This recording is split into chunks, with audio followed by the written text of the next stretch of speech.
دنیا میں جتنی بڑی تبدیلیاں آئی ہیں وہ جوانوں کی محنتوں سے آئی ہیں. جو ٹکرائے ہیں لوگ، جنہوں نے زمانے کے رخ کو بدلا ہے، سب جوانوں کے ذریعے. سیدنا ابراہیم علیہ السلام، اللہ اکبر، وقت کی سب سے خطرناک نمرودی طاقت کے سامنے کھڑے ہو جانے والا اکیلا انسان، اکیلا، بالکل اکیلا. نہ باپ کی سپورٹ ہے، نہ چچا کی سپورٹ ہے، نہ خاندان کی سپورٹ ہے، بالکل اکیلا انسان. اور وہ کیا کیا جتن کر رہا ہے اپنی قوم کو اس گمراہی سے نکالنے کی. وہ بھی قرآن کی گواہی کے مطابق ایک جوان تھے. سمعنا فتن، قرآن نے ان کو فتح کہا ہے. فتح، ایک مضبوط ہٹے کٹے جوان کو فتح کہتے ہیں.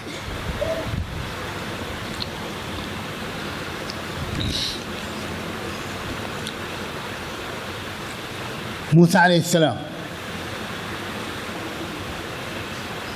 سینکڑوں سال پرانی ایک سلطنت جو نسلی غرور اور گھمنڈ پر مبنی تھی،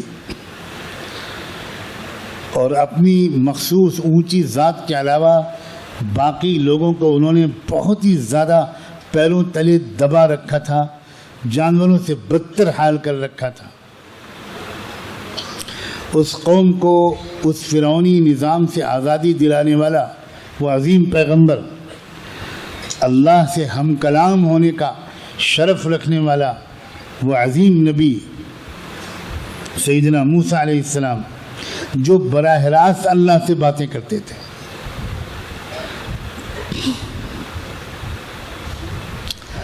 ان کی جوانی کا یہ عالم تھا کہ آپ نے وہ واقعہ سنا ہوگا کہ نبوت ملنے سے پہلے، کافی پہلے، 8-9 سال 10 سال پہلے کی بات ہوگی،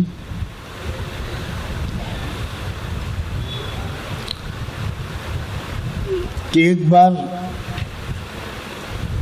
انہوں نے 2 لوگوں کو جھگڑا کرتے ہوئے دیکھا. ایک شخص تھا اس مظلوم قوم کا، اور ایک شخص تھا ظالم قوم کا. اتفاق سے جو بہت زیادتی کر رہا تھا وہ بظاہر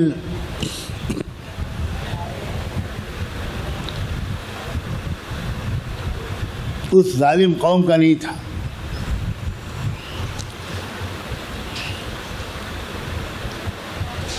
موسیٰ علیہ السلام قریب سے گزرے تو ان میں سے ایک شخص نے پکار کر کہا کہ ارے دیکھو یہ مجھے مارے ڈال رہا ہے، میری مدد کرو. تو موسیٰ علیہ السلام نے صرف دونوں کو چھڑانے کے لیے ایک مکہ رسید کیا اور اسی میں اس کا خاتمہ ہو گیا. اس سے اندازہ کرو کہ کتنے مضبوط رہے ہوں گے موسیٰ علیہ السلام.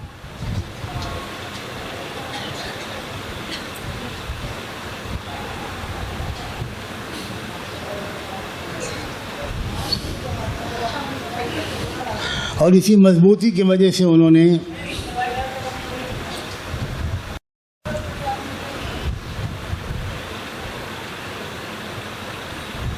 ان 2 بچیوں کی مدد کی تھی جو بیچاری کنویں سے پانی لینے کے ارادے سے آئی تھیں. کنویں پہ بھیڑ لگی ہوئی تھی لوگوں کی، وہ پیچھے سکڑی سمٹی کھڑی تھیں،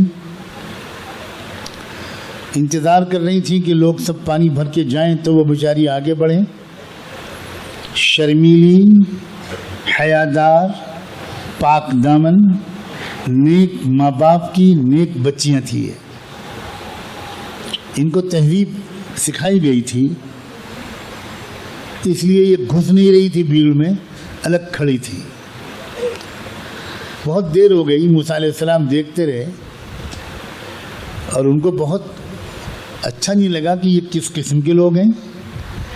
انہیں چاہیے یہ تھا کہ پہلے ان بچیوں کو موقع دے دیتے، یہ بیچاری پانی بھر کے لے کے چلی جاتی.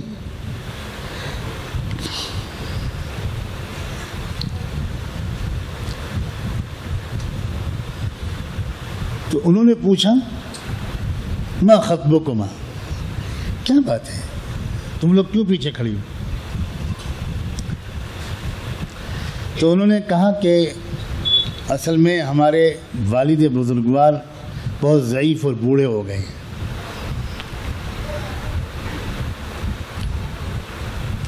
ہمیں ہی آنا پڑتا ہے گھر سے پانی لینے کے لیے، گھر پہ اور کوئی مرد نہیں ہے، ہم انتظار میں ہیں. تو موسیٰ علیہ السلام مضبوط آدمی تھے، وہ گھسے بھیڑ میں، پانی نکال کے ان کو دے دیا اور وہ چلے گئے. یہ جو انہوں نے کہا تھا کہ ہمارے والد صاحب ضعیف اور بوڑھے ہیں، تو موسیٰ علیہ السلام نے یہ تو نہیں پوچھا تھا کہ آپ کے والد صاحب جوانے کے بوڑھے. یہ ان کی اس تربیت کی دلیل ہے کہ ان بچیوں کو یہ لگا کہ ایک سوال کھڑا ہوگا ایک شریف انسان کے دل میں کہ ہم پھر باہر کیوں آئی ہیں خود پانی لینے کے لیے. تو انہوں نے مجبوری بتا دی کہ موسیٰ علیہ السلام بدگمان نہ ہوں، حالانکہ وہ نہیں جانتی تھی یہ کون آدمی. نہ نگاہ اٹھا کے انہوں نے دیکھا نہ انہوں نے دیکھا. لیکن یہ ہے شرافت و تربیت، اور اس تربیت کا نتیجہ کہ ان بچیوں نے یہ بتانا ضروری سمجھا کہ اگر ہمارے گھر میں کوئی اور مضبوط مرد ہوتا تو ہم کبھی باہر نہ نکلتے، اس لیے کہ شریف لڑکیوں کا مزاج باہر نکلنے کا نہیں ہوتا.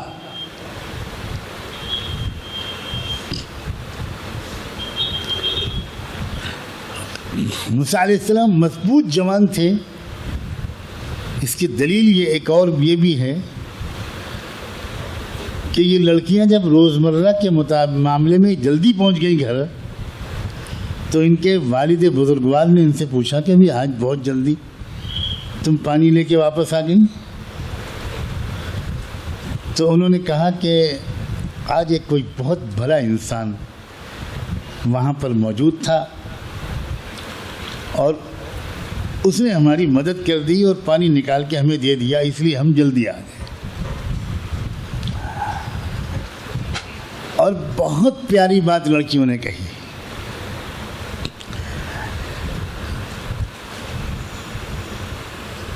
پاک دامنی پاکیزگی کا سرٹیفکیٹ پیش کرنے کی ضرورت نہیں ہوتی، ایک پل میں پاک دامنی کا اندازہ ہو جاتا ہے، ایک نظر میں اندازہ ہو جاتا ہے.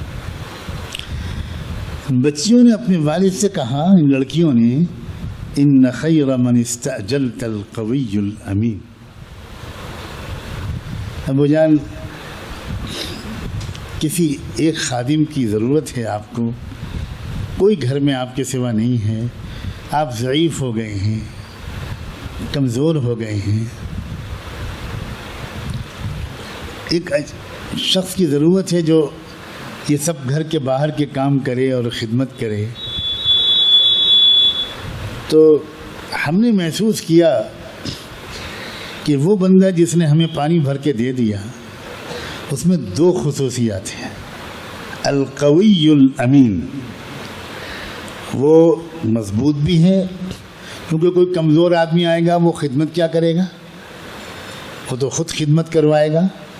اور الامین ہے، بہت امانت دار ہے، بہت ہی شریف انسان لگتا ہے، بہت پاک باز ہے. گویا گواہی دی انہوں نے کہ اس بندے خدا نے ہم لوگوں کو نظر اٹھا کے دیکھا بھی. اور یہ لڑکیاں خود کس قدر کس تہذیب کی نمائندہ تھی، گاؤں کی پلنے والی لڑکیاں، لیکن ان کی قرآن نے کیا تعریف بیان کی ہے وجاءت احداهما تمشي على استحياء، کیونکہ جب باپ سے دونوں بچیوں نے یہ بات بیان کی تو ایسا لگا کہ جیسے باپ پہلے سے انتظار میں تھے. باپ بھی عجیب و غریب اللہ کے مقرب بندے اور رسول تھے.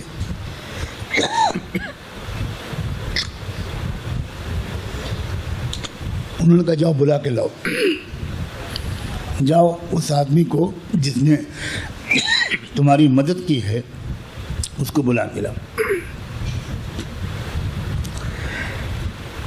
اب دونوں میں سے ایک گئی. قرآن گواہی دے رہا ہے تمشی علی استحیاء کہ یہ جو آئی لڑکی ان دونوں میں سے ایک بہن بہت ہی شرم و حیا کے ساتھ وہ بیچاری آئی کہ آپ کو ابا جان نے بلایا ہے. اب ایک لفظ میں اللہ تعالیٰ نے اشارہ کر دیا تمام امت مسلمہ کی بچیوں کے لیے کہ تمہاری چال سے ظاہر ہونا چاہیے کہ تم شرم اور حیا والی بچی ہو یا بے شرم و بے حیا بچی ہو. قرآن کا کوئی لفظ کیا بیکار ہے؟ کیوں اس بچی کے شرمیلی چال کو قرآن نے ریکارڈ کیا؟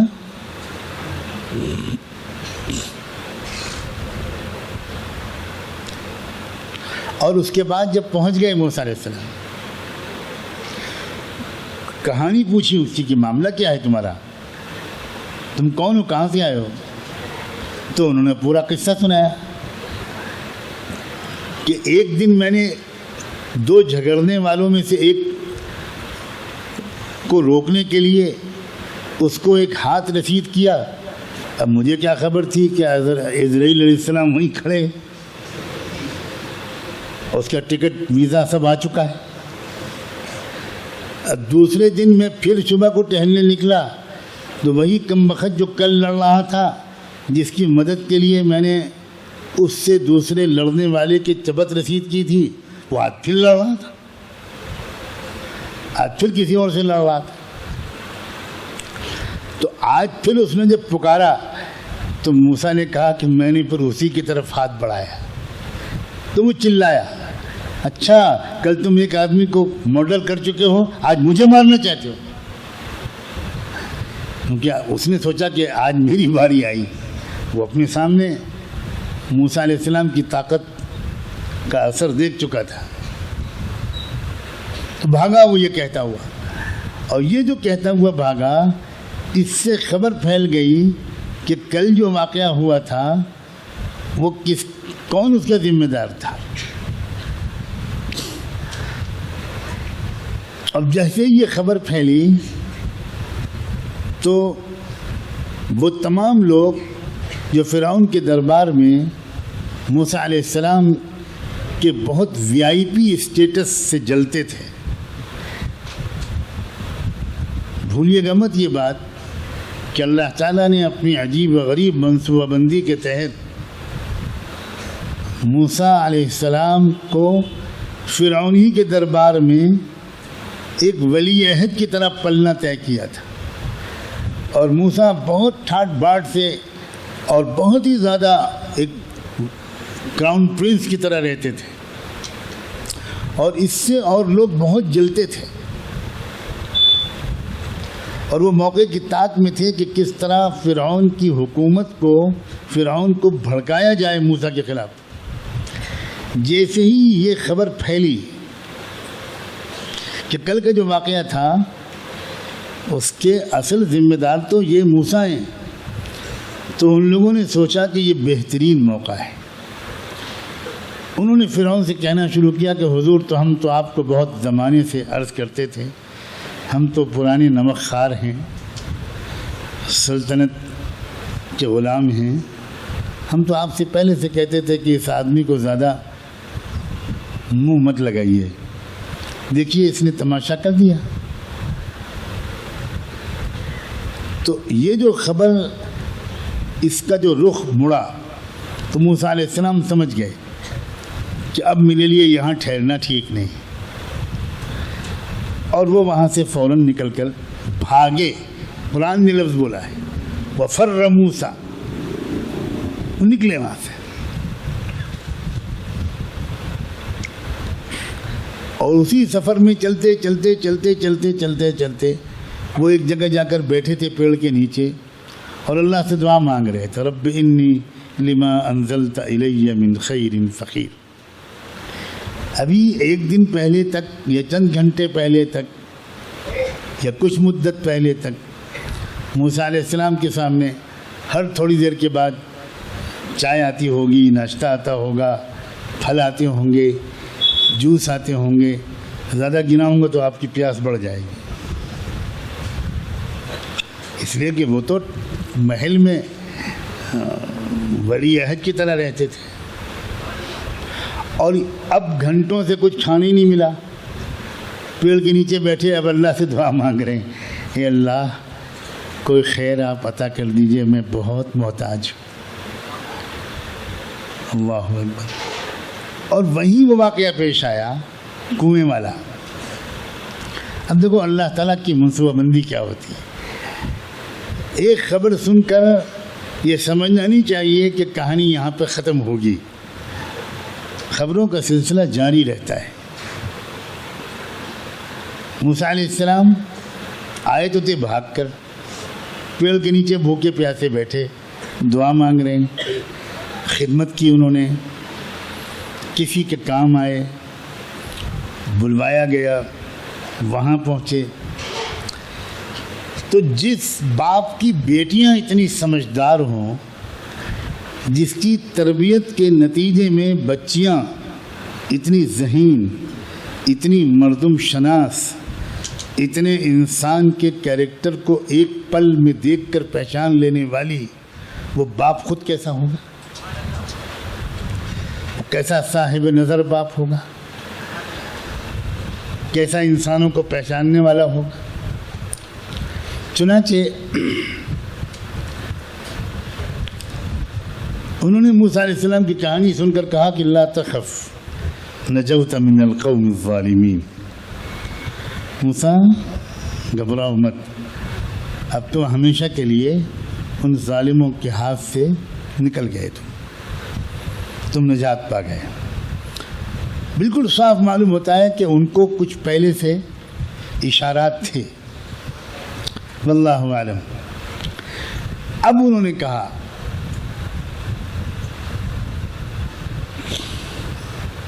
موسیٰ انی اريد ان انکحک احدی ابنتی ہاتین علی ان تأجرنی 8 حجج۔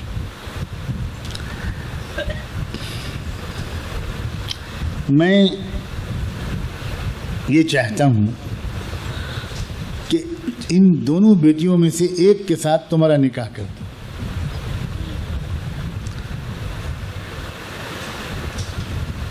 مہر کیا ہوگا؟ تم تو خالی ہاتھ ہو، مہر یہ ہوگا کہ تم 8 سال تک میری خدمت میں رہو۔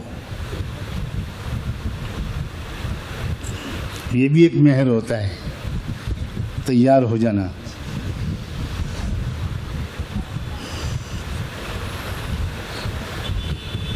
سو گرام سونا اور 500 گرام سونا، سب اسی کے انتظار میں بیٹھے رہتے۔ 8 سال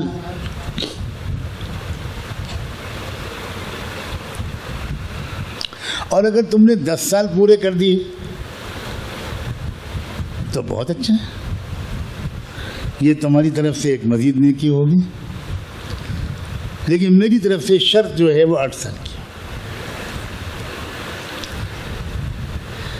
اللہ اکبر۔ اللہ تعالیٰ عجیب انداز سے حالات کو کسی رخ پر لے کر چلتے ہیں۔ اللہ کو بنانا تھا موسیٰ علیہ السلام کو وقت کا عظیم الشان نبی و رسول، اور نبی و رسول بادشاہوں کے محلوں میں نہیں پلا کرتے۔ نبی و رسول ان کو تو بڑے مجاہدات کی زندگی گزارنی ہوتی ہے، تو اب اللہ کو ان کی زندگی کے 4 مہینے اور 1 سال نہیں، ان کے 10 سال لگوانے تھے۔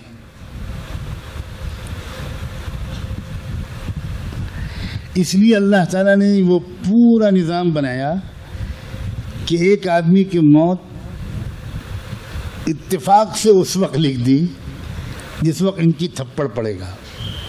وہ تھپڑ کی وجہ سے نہیں مرے، وہ مرنے کی وجہ سے تھپڑ پڑا۔ موت آ گئی تھی اور منصوبہ اللہ کا یہ تھا کہ ان کو یہاں دیہات میں رکھنا ہے، گاؤں میں بکریاں چروانی ہیں،